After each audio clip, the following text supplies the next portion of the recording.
the weather. It gives us life, and it takes it away. The tornado has touched down. You can't do anything. It is a thing of staggering beauty and a destructive force, killing thousands every year. The windows all blew out. The whole thing's gone. Holy crap. It was the end. It is gone. The building is gone. And our warmer atmosphere is extra energy for our weather to unleash upon us. Oh my God! We meet the people who came face to face with Mother Nature and filmed it. I've been fighting it for an hour. I'm gonna sick to my stomach. Holy! I just lost my house. We hear firsthand how these people survived. Oh my God, get in the house! He's alive. He's alive. It's pretty much the end of humanity. I was really convinced I would die. Using their incredible self-shot footage, we stare straight into the eye of the storm.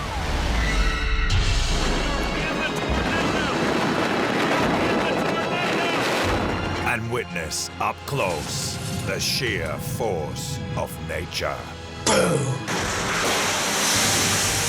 Oh my God, look at that! Oh, Jesus Christ. Everybody take cover, now!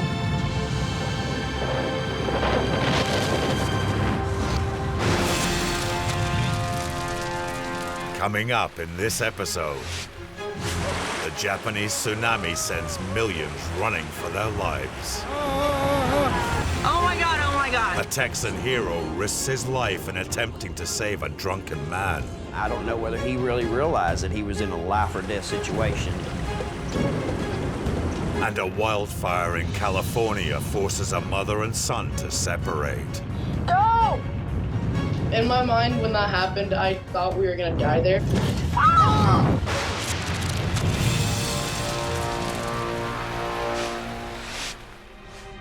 Ofinato, Japan, 2011.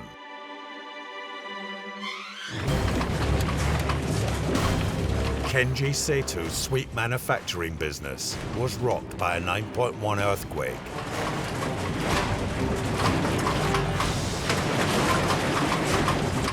The most powerful to have ever hit Japan. But Kenji was already thinking about what was coming next. かなり大きな地震だったんで、絶対来るなと。よし、逃げろ。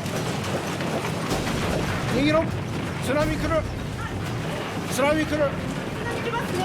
逃げなさい。はい。はい、電気止めて、逃げて。避難。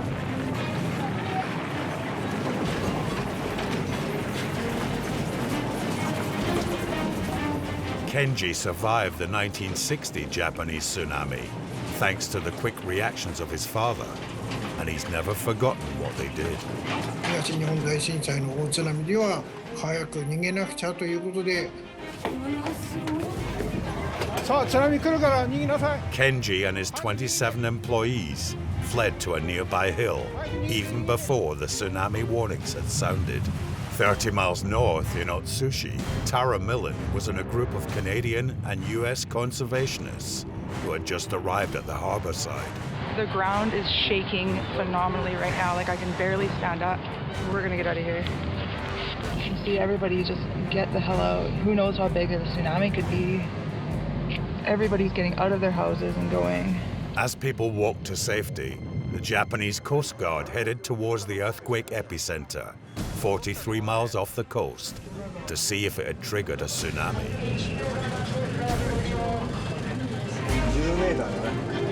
Just a few miles out, they met the first wave.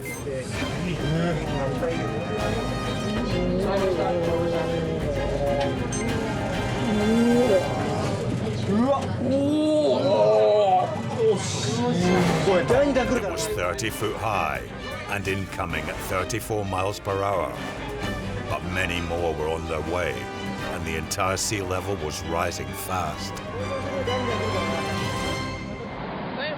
The water is just surging out, like the entire shore is exposed. In Otsushi, Tara and the conservationists had fled to high ground and watched in disbelief. This is going to be, I mean, this is, when it happened in Thailand, it originally started as a flooding, then the water got sucked out, and then the massive wave came. So look at the weird things that are exposed on the floor of the ocean.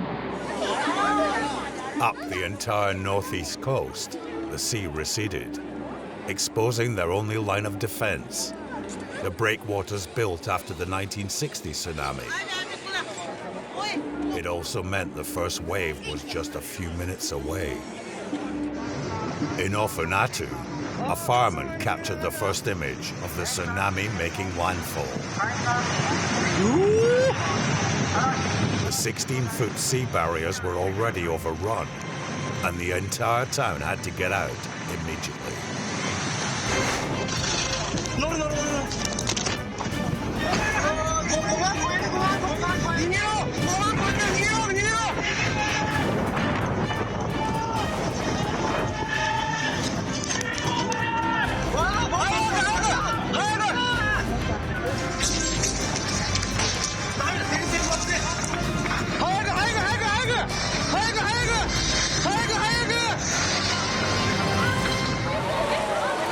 Sweet factory owner Kenji Seitu and his workforce had reached high ground as the deluge arrived.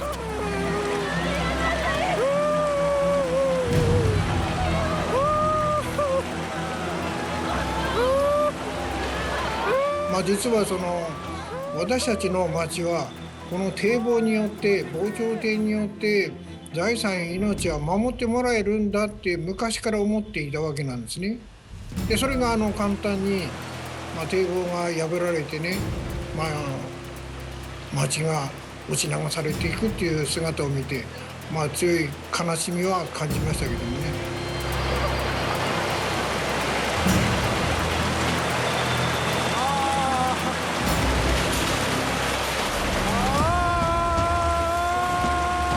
Street by street, the town was being washed away.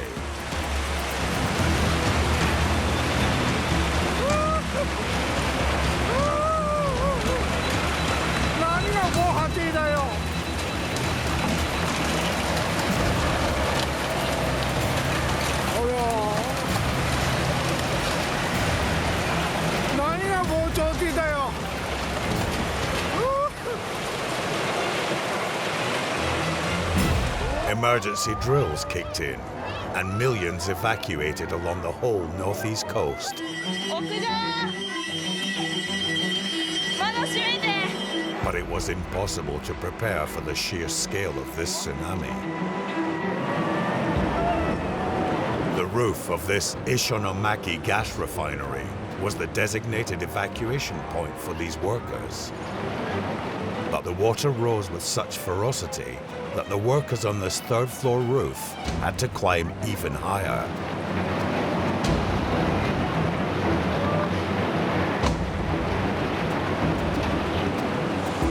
In Sendai, the Coast Guard employees watched their harbor get ripped to pieces. Industrial gas storage tanks were ripped from their moorings, and ships and entire buildings were washed away.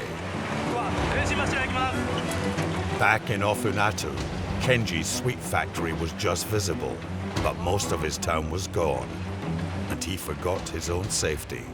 自分がいるところも危ないなということで、後ろを振り向きながらですね、逃げろっつってみんなに声をかけたつもりが、どっかのお父さんが一人いただけ。Just down the coast, in Minami Sanriku, not everyone had escaped quick enough.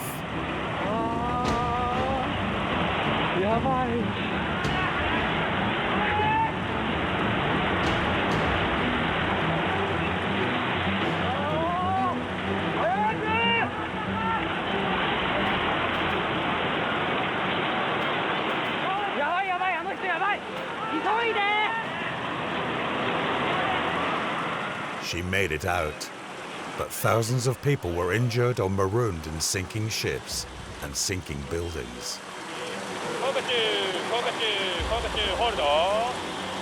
But the Coast Guard only had limited helicopters. In Ishinomaki, a man was clinging to a ship container before jumping onto an electricity wire. He held on for 15 minutes before he was eventually rescued.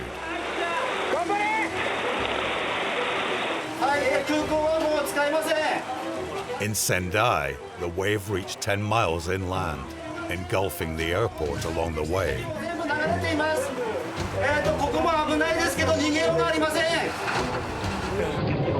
Well, the fifth aftershock, and it's just shaking below our feet. In Otsuchi, the entire town was wrecked. Tara and her friends were still on the hillside, but with no mobile signals and no road, they had nowhere to go. That night, over 1,000 miles of Japanese coastline was decimated. Whatever buildings were here were completely destroyed. Brian, Scott. Tara and her team awoke to a tragic scene.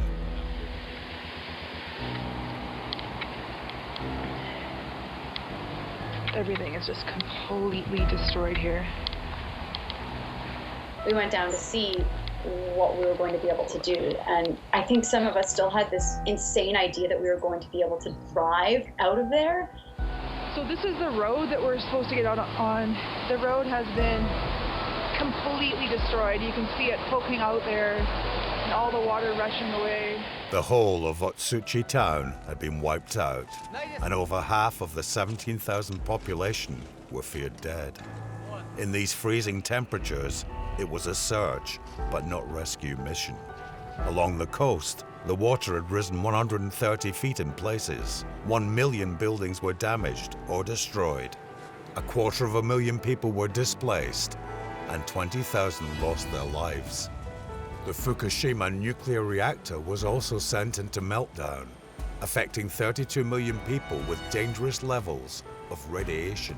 The Japanese Prime Minister described the tsunami as Japan's worst crisis since World War II.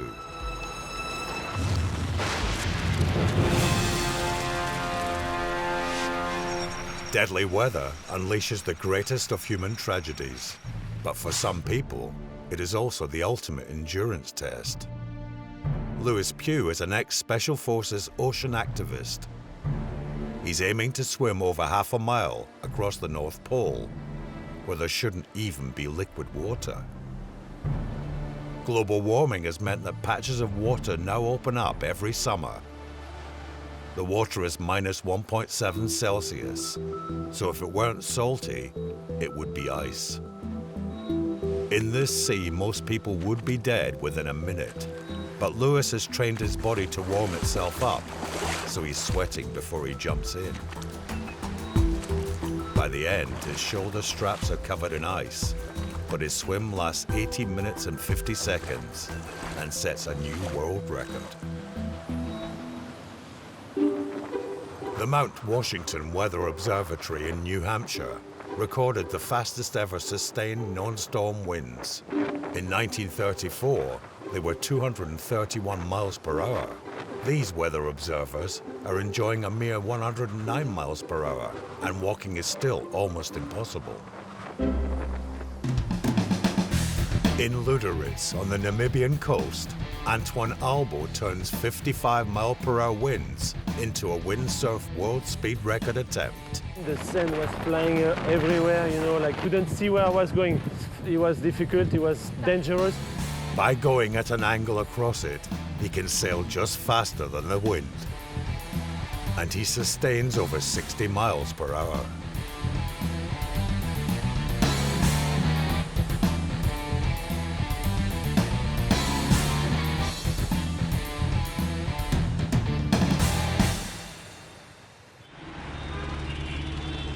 Our final extreme weather environment may not look like much, but is in fact the deadliest weather known to man. Pushing billions to the limits of their health, urban smog kills 4.6 million people every year. The worst affected city is Delhi in India. Air pollution here is 10 times World Health Organization limits, killing 20,000 residents annually. which shows you don't have to be a tough nut to deal with deadly weather every day.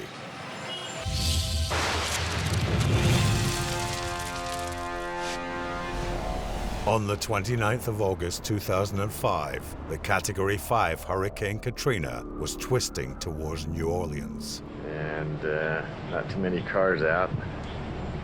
On the southern seaward side of the city, Carolyn Vaccarella and her husband Rocky were wrestling with a difference of opinion. The storm was on its way, but it wasn't here yet. It was very calm. It was really nice. I was not staying here with a possible Hurricane 4 or 5 hitting this area. So Carolyn fled the city, leaving Rocky and their son Luke to square up to Hurricane Katrina. Rocky chose to stay because we are inside the levee protection area, which, you know, we thought was going to be safe.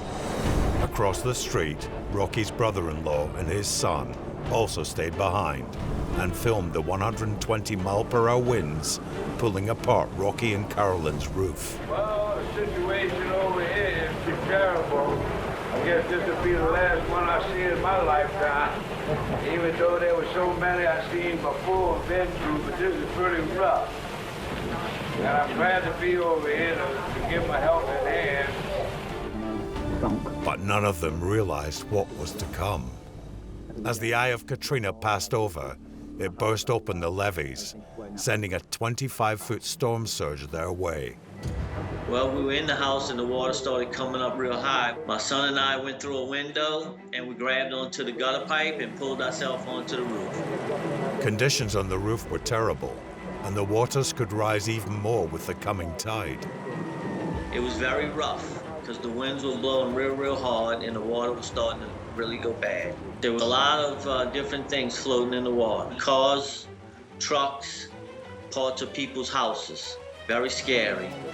Across the street, Rocky's powerboat had floated up with the floodwaters, and they had the rope. But it wouldn't budge. I think you're hooked on the fence. Then Rocky's brother-in-law had an idea. Hey, you don't think you can swim over here? You think you can swim over here? Hey, swim to the boat.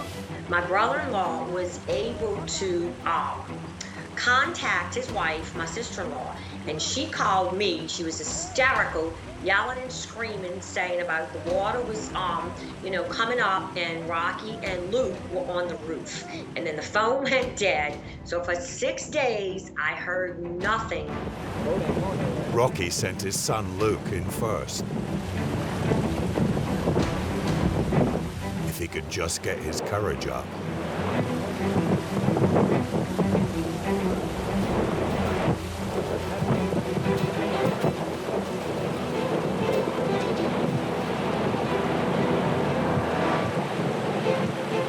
There you go. Good. Good!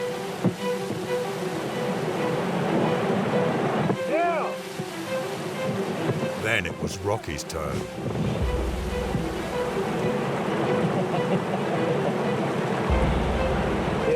Scared to get in the water, you know?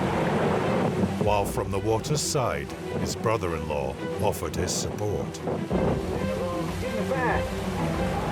Get in the back! Help him get up. Get in the back! Why did he go to the front?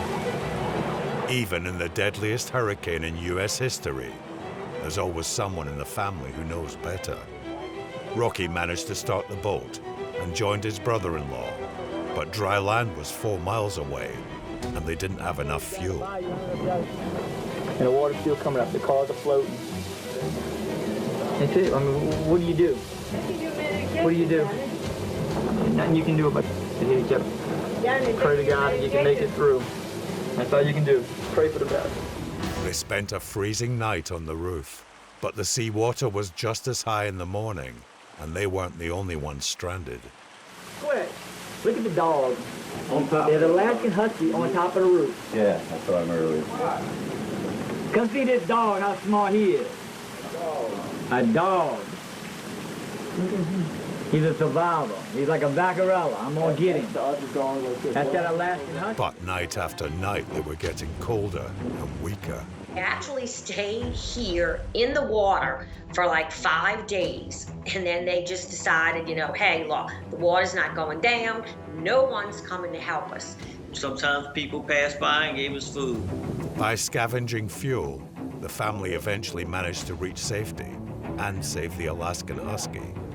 But in the end, they had to admit, maybe Carolyn was right after all. I mean, you just gotta, when they tell you to go, you got to be smart enough to go. You know, we should have packed everything. We packed everything upstairs. We could have packed that last night or yesterday and got out of here, but we didn't.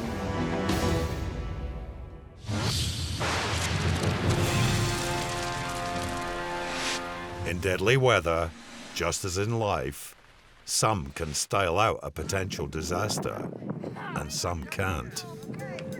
This pond at the bottom of a ski slope is probably best avoided. Apparently not. Best not attempt this on skis, though.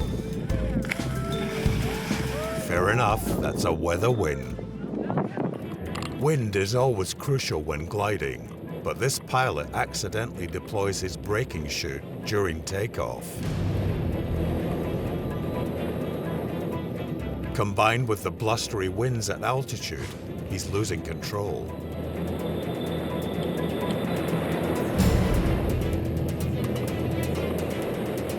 As the winds hit 30 miles per hour, he has to land immediately.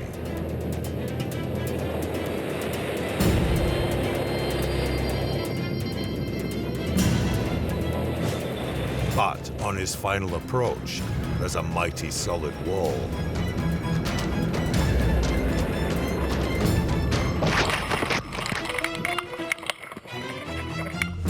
It's a weather fail, but as pilots say, any landing you can walk away from is a good one.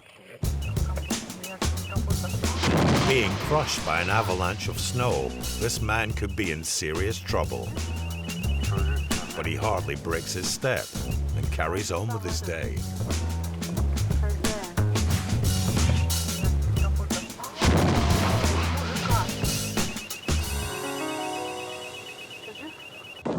In Sochi, Russia, an Angelina Jolie lookalike is vlogging about something nobody can hear.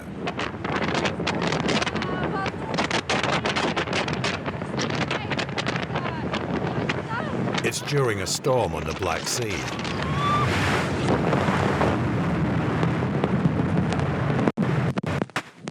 A beautiful weather fail, but she's still standing. Saving the most extreme till last, this young Russian is making the most of the snow with a 100-foot jump. At the bottom is a small drift to cushion his impact, adding a bit of fire for theater. Sure. Off he goes.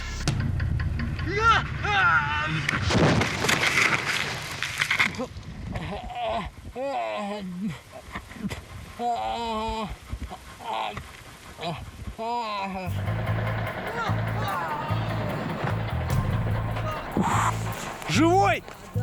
Живой! He suffers severe winding and burns to his legs before being taken to hospital. It goes without saying, never attempt this, as it will likely cause terrible injury or death. Some weather winds are just not worth chasing.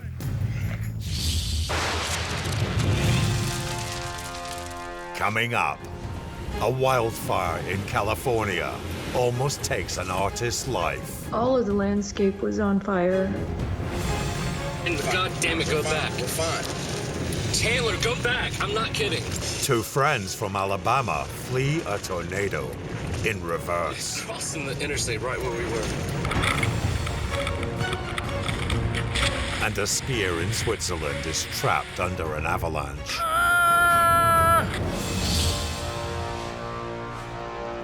California, USA, in the hills north of San Francisco. A Saturday in September 2015, Lake County Sheriff Brian Martin was on a day off. I was taking my son to his first youth football game of the season. When we arrived, we saw a plume of smoke coming up from the Cobb Mountain area. And I thought, well, that's probably not a good thing with the drought conditions. It was a wildfire heading for the local towns.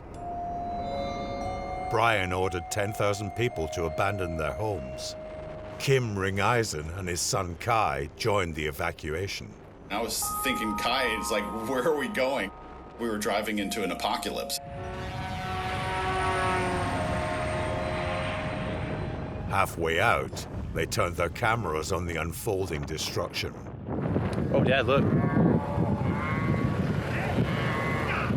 The fire went a little crazy there as it came over the ridge and burned through this kind of prairie. I gotta get out of here. Oh, there's a fire devil. Kai, go. Cool. Kai, go.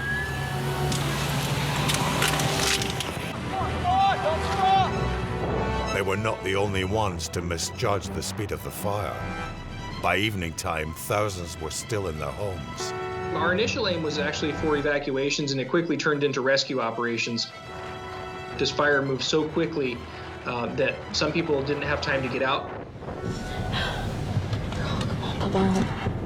Oh, Aunt Sandy's stuff is gone. Anna Negrete had to rescue her elderly parents with her son, Eric. We ran to the cars, and all the way out was covered in flames.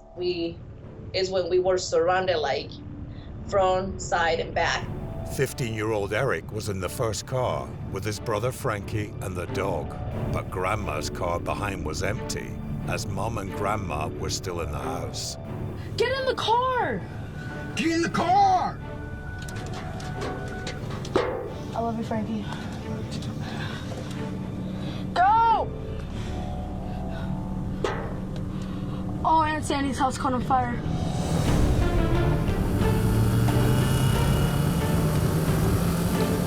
I don't see Mom. Hopefully she makes it out. The boys left without Auntie Sandra, Mom, or grandparents. Hold on, Taquito. Hold on. The inferno was closing in, but a car was blocking their way. Don't be dumb. Drive. And they crashed into it. What the? Go, go. Stop, dog. In my mind, when that happened, I thought we were gonna die there. We couldn't see or move very far in it, so we thought we were gonna die there.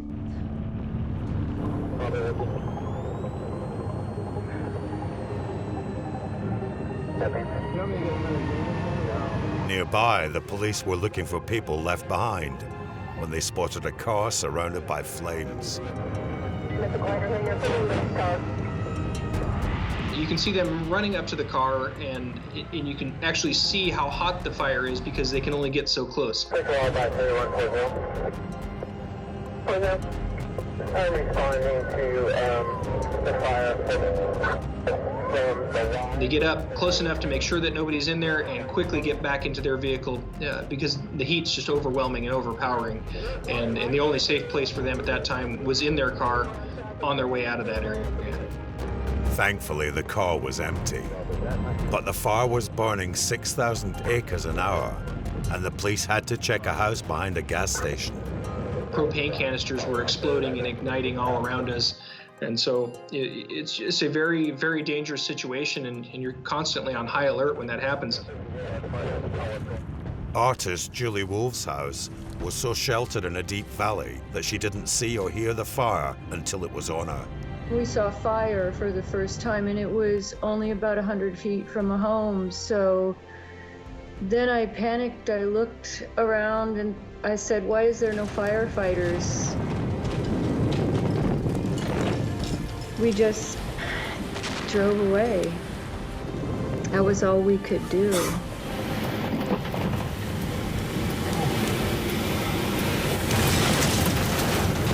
There was a wall of fire. There was only one road out.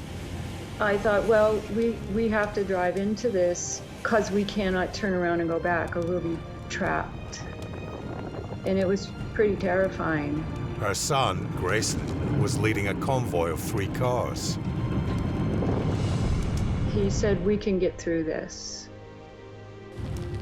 All the houses, every house, after a certain point, was fully on fire as we passed, and all of the landscape was on fire.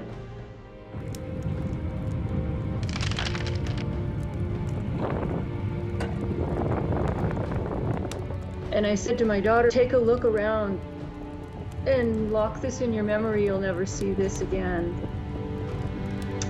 It was really horrifying.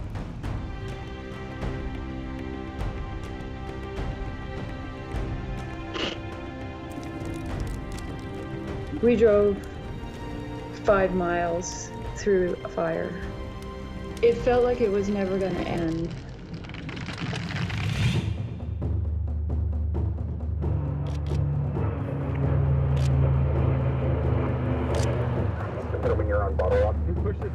The fire was beyond all control. The police did all they could to keep 10,000 people safe. The heat that they were feeling was immense. The smoke was in some cases overwhelming. We had one deputy who had to be rescued because his car was overcome with smoke, and he wasn't able to continue on. I knew very early on that this was going to be the worst disaster that hit our county ever, and there was going to be a very long recovery. It was very clear that we were just going to have to wait for nature to do what it was going to do, and be there to pick up the pieces.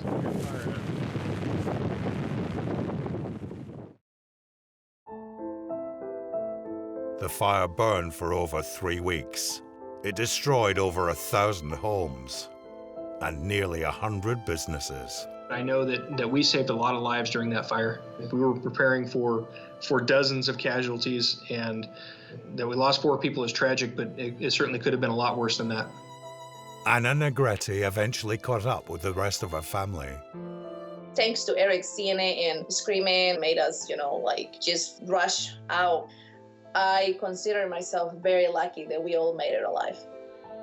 Julie Wolfe also made it through, but lost the home her grandfather built.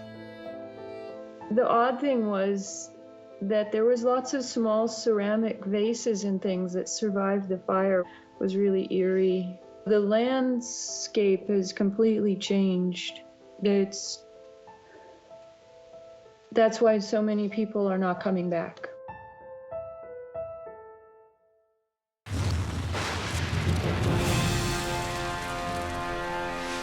Weather can be deadly, but it can also move in mysterious waves. Who knew swimming in sand was really possible? Well, all is not exactly as it seems. This is not sand, but volcanic ash, which is far lighter, and it is floating on top of a lake in Patagonia. The reason it doesn't sink into muddy paste is because of the sheer quantity.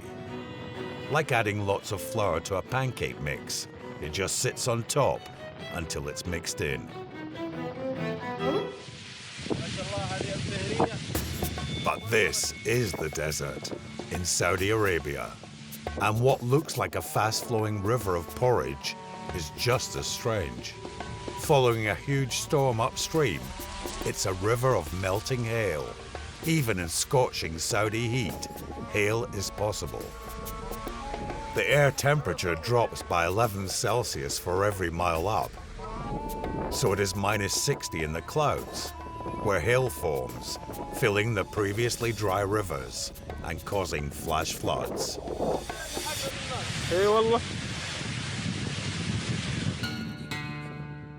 In Indiana, America, a cyclist notices something highly unusual. Oh my goodness. What the hell? As far as he's concerned, this could be extraterrestrial. In fact, it's a very rare weather phenomenon called a crown flash. The electrostatic field of the cloud aligns ice particles in the air to be pointing in the same direction. This creates an ice lens, which refracts the sun to make this optical illusion. It's usually invisible, but occasionally the angles are just right. In Chile, it looks like our weather gods are defaming our skies. At 620 miles long, this is in fact a particularly impressive morning glory cloud. Their formation is still not fully understood, but it takes place where weather fronts meet, causing the air to roll in giant cylinders. Double rainbow. Oh my God. It's a double rainbow all the way. Whoa, that's so intense. Whoa, man. Californian farmer Paul Bear Vasquez is witnessing what he thinks is a very special weather event. Whoa! Oh my God! Oh my God! Oh my God! Woo! Oh! Wow! Woo! Oh my front yard!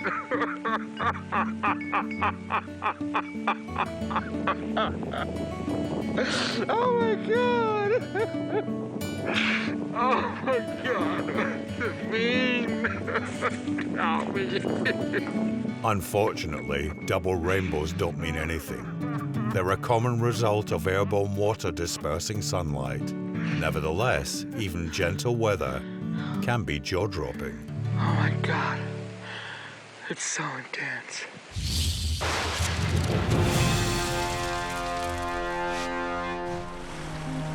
Corsicana, Texas, May 2015. Over 1.5 feet of rain fell in 2 days, filling the city with flash floods. Chrissy Heischman had pulled over, but not everyone was as cautious. I saw this guy bumbling towards the flood. His legs just went out from under him. I thought at that point, I just saw somebody die. 911, where's your emergency? There's a guy tried to cross. He's clinging on to the, he's barely got his head above water. He fell into the water and he's clinging on to a power pole. Luckily, tow truck owner Brian Gilmore had seen him too. At the time that we arrived, his head was barely above water. My first thoughts is, how's this guy end up out here? What was he thinking when he crossed this water? You know, but he was in a situation where he needed help. I can't tell if his head's above water or not. There's no way to help him. I would think that he wasn't going to be able to hang on to that pole too much longer with the swift water. This tow truck driver was like, made a decision, got out there, and just went straight into the water. And I'm like, who is this guy? Gosh, I don't think this is a good idea. Brian had been out looking for people who needed help. But this man had been clinging for his life for 3 minutes.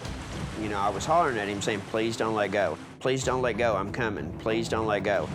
One slip from Brian, and he would be gone too. Don't let go. The cable was not hooked into me. I was holding the cable with one hand and reaching for him with the other hand. It got to a point where I couldn't touch with my feet anymore. Oh, no, almost. I basically was swimming with the cable hooked to me. Oh my God.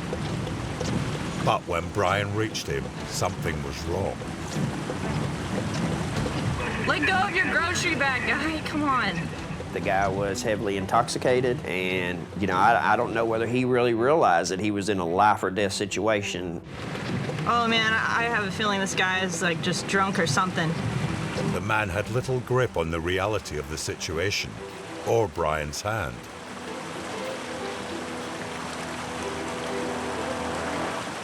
I was holding the cable with one hand, and I pulled him through the water. My partner started pulling us back out, but, you know, those winches on those trucks are not, you know, they're not built for speed, and that gives you some time to analyze, you know, is this really the right thing to do?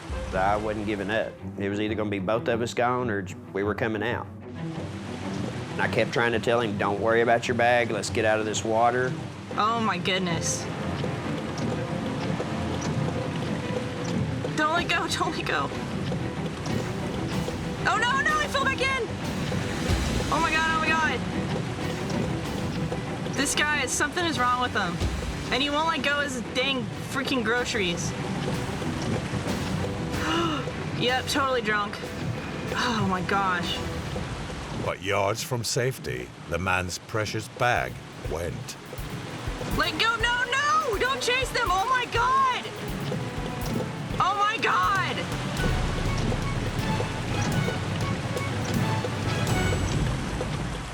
I was very frustrated. I was like, you know, I've done put my life in jeopardy here to get you out, and you're worried about your bag of groceries. Am I really watching this happen? Is this guy really not letting go of his groceries? It did make things a lot more difficult, those bag of groceries. As soon as we got him out of the water, he said, you know, thank you, but he was just more in shock, I think, as long as what we were, too.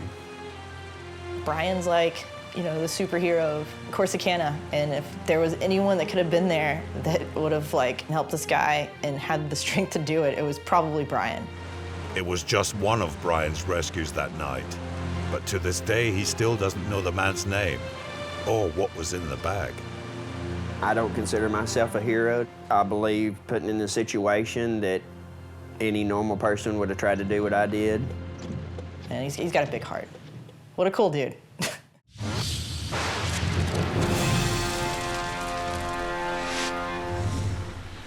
Deadly weather, if we are caught out alone, can render us utterly helpless.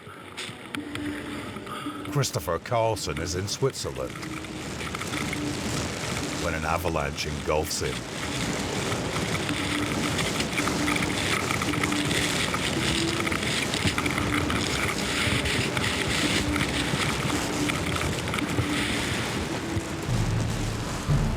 He is stuck 6.5 feet down, unable to move his limbs. This tiny air pocket gives him just 10 minutes of air.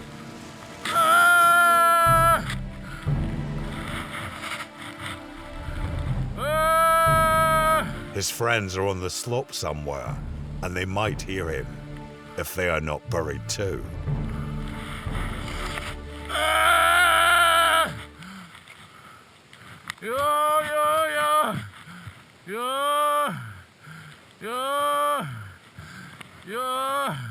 A full 5 minutes go by.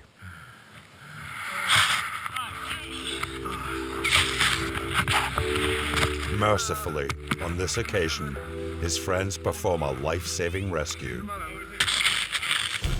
Never underestimate the strength of a flash flood. This lady is lucky.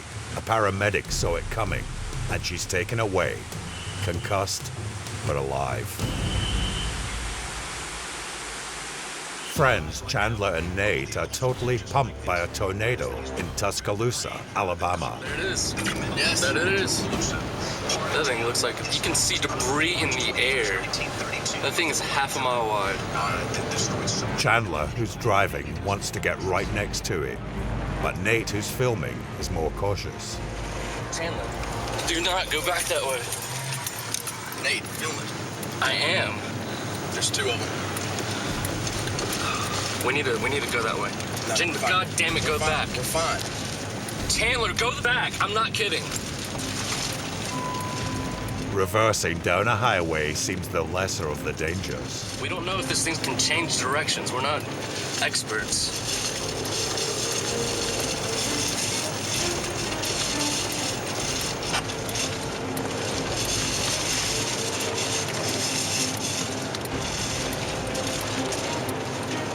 It's crossing the interstate right where we were. Had they not done it, it could have been catastrophic. So sometimes listening is all it takes to save us from ourselves. Oh my God.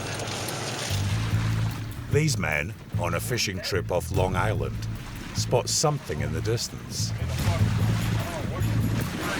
Well, this is pretty unbelievable. Have you ever seen? No. Driving back, and here's a freaking buck swimming out in Long Island Sound. A little closer. Web close. Being 6 miles offshore, they attempt to rescue the deer. It's too heavy to lift into the boat, and tying it by the antlers is not ideal. All right, buddy. You're all right. But it's the best they can do.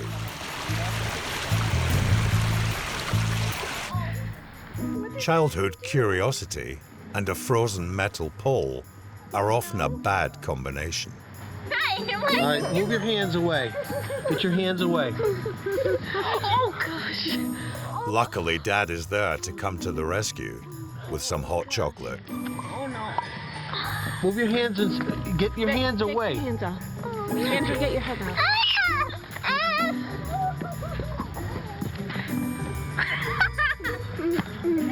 Let me see your tongue. Oh, Ryan. Here, let's get here. Are you okay, Ryan? It was gonna happen one day. Poor lad's learnt the hard way to keep his tongue in his mouth. What did Ryan do?